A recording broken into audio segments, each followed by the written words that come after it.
오늘 우리에게 주신 하나님의 말씀은 창세기 4장 16절에서 17절 말씀입니다. 창세기 4장 16절에서 17절 말씀입니다. 제가 봉독해 드리도록 하겠습니다. 가인이 여호와 앞을 떠나서 에덴 동쪽 놋 땅에 거주하더니 아내와 동침하매 그가 임신하여 에녹을 낳은지라. 가인이 성을 쌓고 그의 아들의 이름으로 성을 이름하여 에녹이라 하니라. 아멘. 1859년 여름, 한 고개사가 나이아가라 폭포 위에 로프, 줄을 설치해서 미국에서 캐나다까지 줄 위를 걸어서 건너가겠다고 선언합니다. 생각만 해도 아찔한 이 줄타기 고개를 벌인 주인공은 프랑스 출신의 고개사 찰스 블론딘입니다. 그는 공중에 설치해 놓은 밧줄 위에서 위험한 동작을 선보이며 19세기 유럽과 미국에서 열광적인 인기를 얻었습니다. 블론딘이 세계 최초로 시도한 이 나이아가라 외줄타기 고개 현장에는 수많은 사람이 몰려들었습니다. 이곳에는 무려 48m 높이의 로프가 설치되었습니다. 그는 약 18kg 장대로 균형을 아슬아슬하게 잡아가며 그 48m 위의 로프를 건넜습니다. 드디어 맞은편에 블론딘이 도착하자 관중은 우레와 같은 박수와 환호성을 보였습니다. 열광하는 관중의 성원에 보답하기라도 하듯 블론딘은 뒤로 걸어 건너기, 안대를 쓰고 건너기, 자전거를 타고 건너기 등 상상만 해도 아찔한 다양한 방법으로 나이아가라 폭포를 자유자재로 왔다 갔다 했습니다. 그리고 모든 고개가 끝날 때쯤 블론딘은 구름처럼 모여있는 관중을 향해서 이렇게 소리쳤습니다.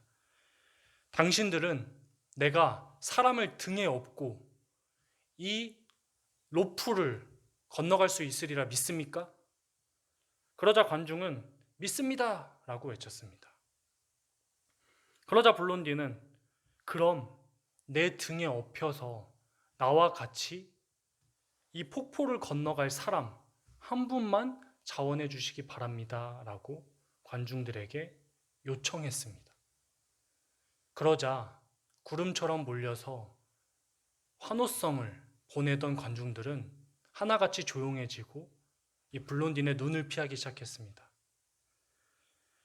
지원자가 아무도 없다고 판단한 블론딘은 관중 가운데 서 있는 한 남자에게 당신은 날 믿습니까? 하고 물었습니다. 그러자 해리 콜코드라는 이름의 이 남자는 조금의 주저함도 없이 난 당신을 믿습니다. 당신의 등에 업혀서 같이 폭포를 건너겠습니다. 라고 대답합니다. 남자를 등에 업은 블론딘은 이제까지보다 더 신중하게 한 발 한 발 로프 위를 걸어갔고 결국 폭포를 건너는데 성공합니다. 이 해리 콜코드라는 사람은 어떻게 고개사 블론딘을 믿고 그의 등에 업힐 수 있었을까요? 자신의 생명을 어떻게 그 고개사에게 맡길 수 있었을까요? 사실 이 콜코드는 이 블론딘의 매니저였습니다. 블론딘과 누구보다 가까이 지내고 지켜본 이 콜코드는 블론딘을 누구보다 신뢰하고 있었습니다. 매니저로서 여러 해에 걸쳐 아주 어려운 상황에서도 침착하게 줄타기를 하는 모습을 지켜봐 왔기에 자신의 목숨까지 거리낌 없이 이 블론딘에게 맡길 수 있었던 겁니다. 오늘 본문 창세기 4장 16절 17절 말씀은 여러분들이 잘 아시는 본문인 가인과 아벨의 이야기입니다. 아벨은 양을 치는 자였고 가인은 농사를 짓는 자였습니다. 제사할 때가 이르자 가인은 자신이 정성껏 기른 양의 첫 새끼를 그 첫 새끼와 기름을 하나님께 제사로 드렸고 가인은 자신이 농사를 지은 그런 곡식을 하나님께 제물로 드렸습니다. 그러나 하나님께서는 아벨의 제물은 받으셨지만 가인의 제물은 받지 않으셨습니다. 가인은 자신의 제물을 받지 않은 하나님께 화가 납니다. 그리고 그 화를 아벨에게 풉니다. 아벨과 가인이 단 둘이 들에 있을 때 자신의 동생 아벨을 쳐 죽인 겁니다. 사실 하나님께서는 가인이 아벨을 죽이고 거짓말하는 모습을 이미 알고 계셨습니다. 가인이 아벨을 죽일 때 그 죽이는 모습을 이미 지켜보고 계셨습니다. 하나님께서는 이 가인을 바로 심판하거나 저주할 수 있으셨지만 가인에게 기회를 주십니다. 자신의 죄를 고백할 기회를 주십니다. 창세기 4장 9절 상반절 말씀입니다. 제가 읽어드리도록 하겠습니다. 여호와께서 가인에게 이르시되 내 아우 아벨이 어디 있느냐. 아멘. 하나님께서는 가인에게 직접 자신의 죄를 고백할 기회를 주십니다. 가인은 아담과 하와의 자손이었습니다. 자식이었습니다. 아담과 하와가 비록 하나님께 죄를 지어서 에덴 동산에서 쫓겨났을지라도 하나님께서 아담과 하와와 함께함을 이 가인은 지켜봤습니다. 가죽옷을 입혀주시고 하나님이 아담과 하와를 떠나지 않으셨음을 가인은 잘 알고 있었습니다. 그래서 만약 하나님께 자신의 죄를 고하면 하나님께서 자신을 떠나지 않으시리라는 사실 역시 가인은 알고 있었습니다. 그러나 가인은 이 8절 하반절에서 이렇게 대답합니다. 죄를 고백할 기회를 주신 하나님께 이렇게 대답합니다. 그가 이르되 내가 알지 못하나이다. 내가 내 아우를 지키는 자니이까. 아우를 죽인 큰 죄를 저지른 가인은 싹싹 빌어도 모자를 파내 오히려 적반하장으로 하나님께 짜증을 냅니다. 전 몰라요. 제가 무슨 제 아우를 지켜주는 사람입니까? 하나님은 결국 반성하지 않고 죄를 고백하지 않는 가인에게 저주를 내리십니다. 11절 12절 말씀입니다. 땅이 그 입을 벌려 내 손에서부터 내 아우의 피를 받았은즉 내가 땅에서 저주를 받으리니 내가 밭을 갈아도 땅이 다시는 그 효력을 내게 주지 아니할 것이요 너는 땅에서 피하며 유리하는 자가 되리라. 아멘. 죄 없는 동생 아벨의 피가 땅에 떨어졌으니 가인 너는 땅으로부터 아무 소산도 얻지 못할 거고 땅에 정착해서 살지 못하고 방황하며 이방인처럼 살게 될 거야. 하나님께서는 말씀하십니다. 가인은 자신이 받은 죄가 너무나 과중하다고 느꼈습니다. 농사를 짓는 자신이 땅으로부터 아무 소산을 얻을 수 있다는 사실도 물론 너무나도 무거운 죄로 느껴졌지만 그것보다 땅에 정착하여 살지 못한다는 방황하며 살게 될 것이라는 그 하나님의 저주가 더욱더 청청병력 같은 소리로 들렸습니다. 사실 이 가인의 걱정과 고민은 이해할 만했습니다. 고대 사회에서 정착하지 않고 방황하는 떠돌이, 즉 이방인은 생명을 보호받지 못하고 항상 죽음의 위협에 노출되어 있기 때문이었습니다. 만약 하나님의 저주처럼 가인이 땅에 정착하지 못하고 방황하며 살게 된다면 자신은 무조건 죽을 수밖에 없다는 사실을 가인은 잘 알고 있었습니다. 그러나 하나님은 걱정하는 가인에게 약속하십니다. 15절 말씀입니다. 여호와께서 그에게 이르시되 그렇지 아니하다. 가인을 죽이는 자는 벌을 7배나 받으리라 하시고 가인에게 표를 주사 그를 만나는 모든 사람에게서 죽임을 면하게 하시니라. 아멘. 하나님은 가인에게 두 가지를 약속하십니다. 첫 번째로 가인을 죽이는 자는 하나님께서 7배로 대갚아 주신다는 약속이었습니다.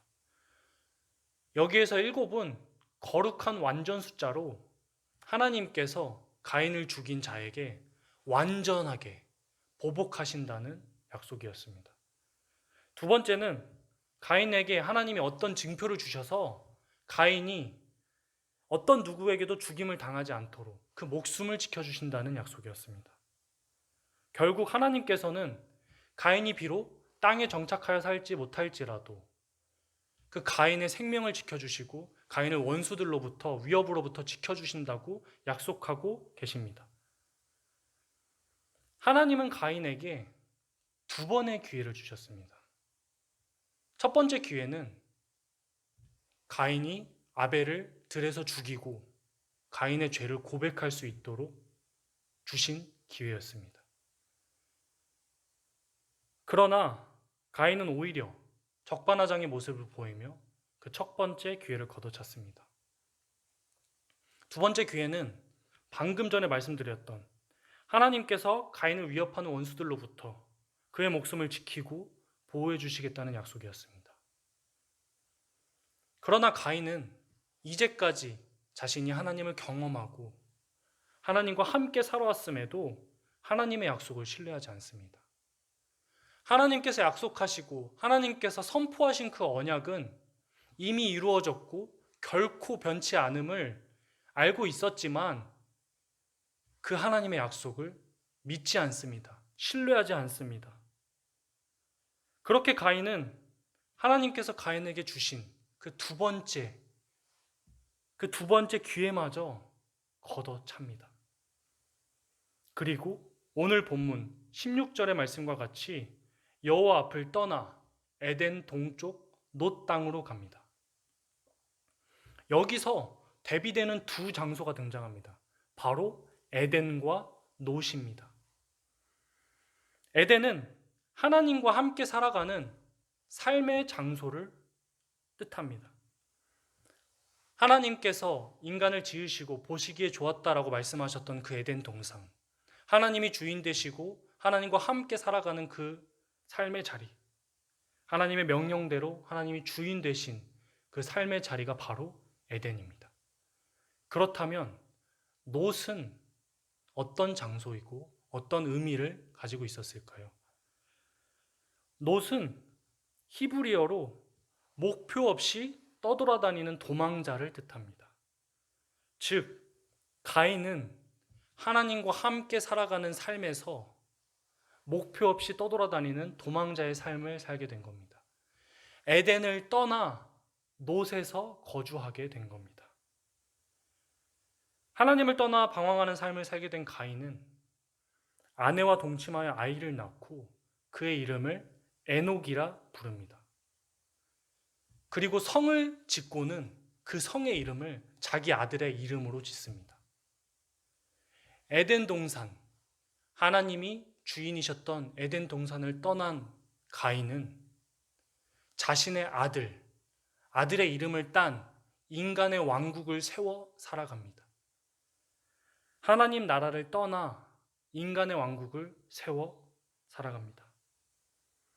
그리고 이러한 인간의 왕국은 세대가 지날수록 더욱더 강해지고 더욱더 심화됩니다. 그의 후손인 라멕은 이렇게 말합니다. 23절, 24절 말씀입니다. 라멕이 아내들에게 이르되 아다와 실라여 내 목소리를 들으라. 라멕의 아내들이여 내 말을 들으라.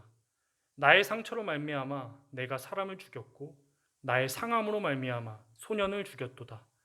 가인을 위하여는 벌이 7배일진데 라멕을 위하여는 벌이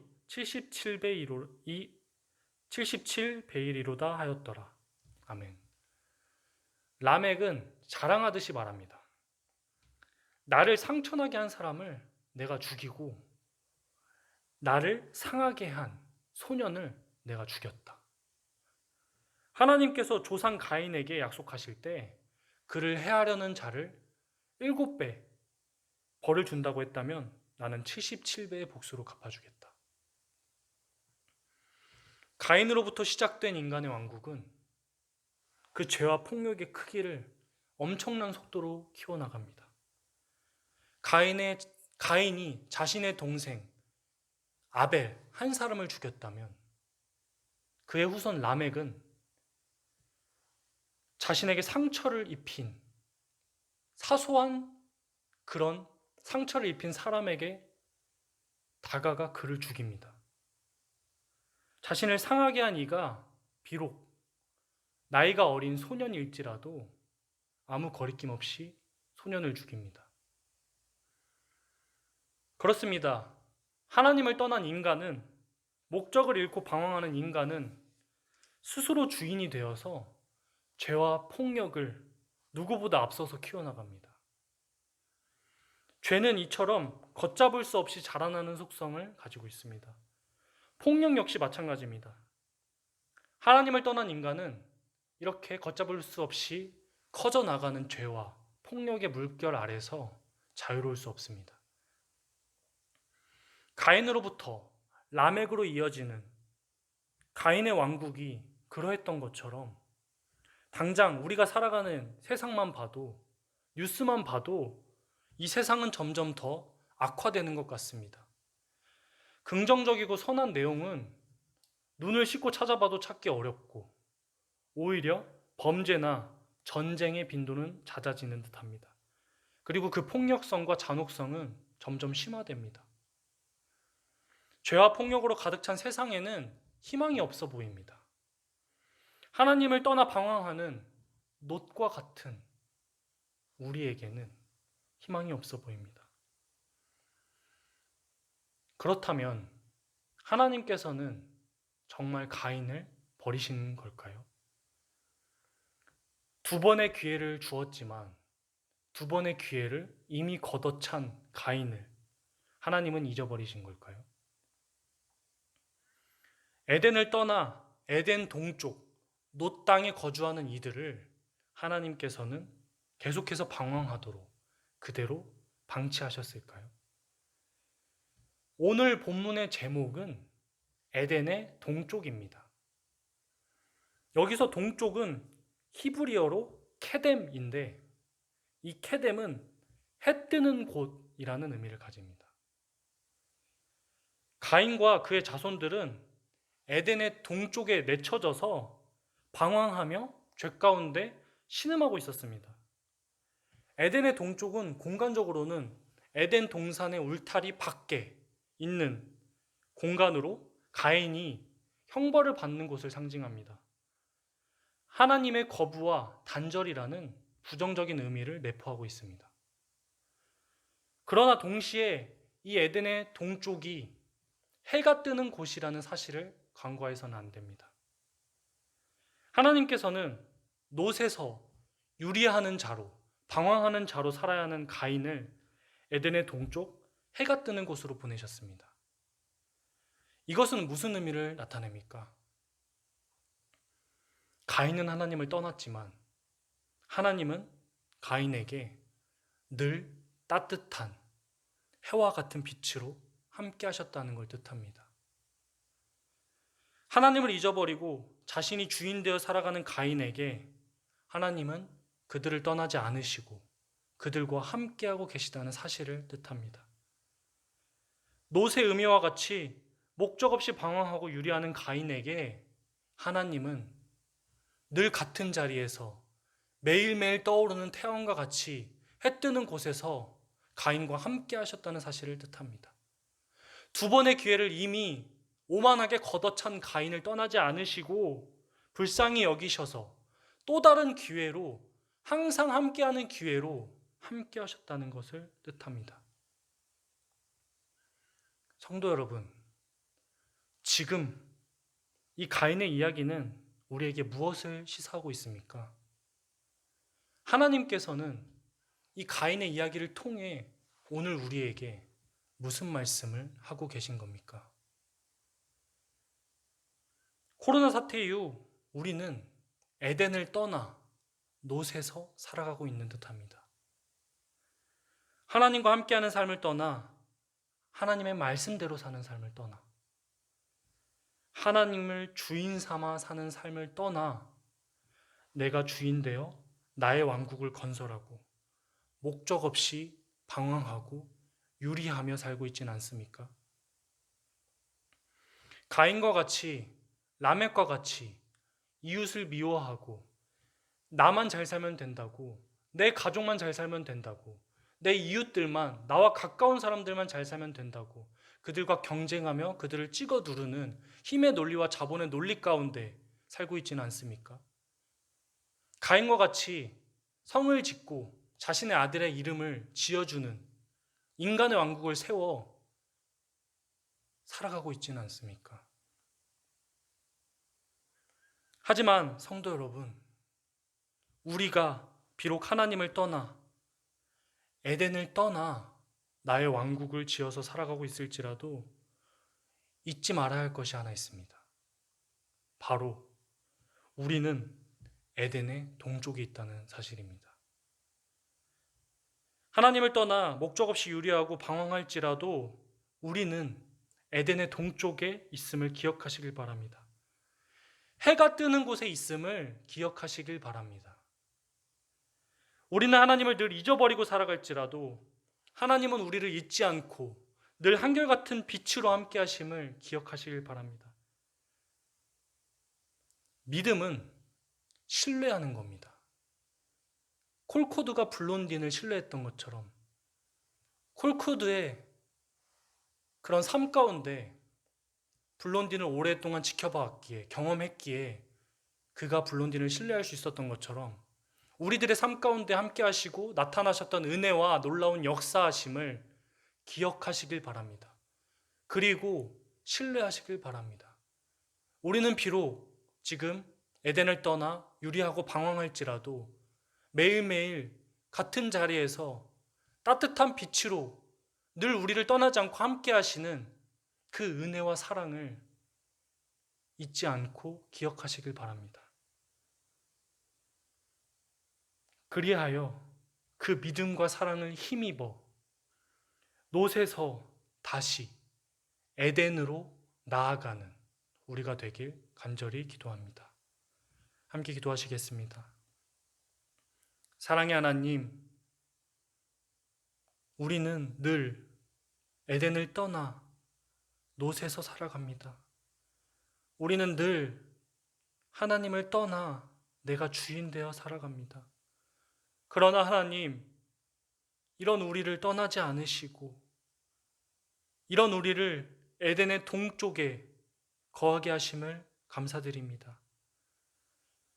지금 우리가 나의 왕국을 짓고 하나님을 잊어버리고 살아가고 있을지라도 우리 가운데 늘 함께 하시는 그 하나님의 빛을 기억하며 회개하며 나아가는 우리가 되게 해 주시옵소서.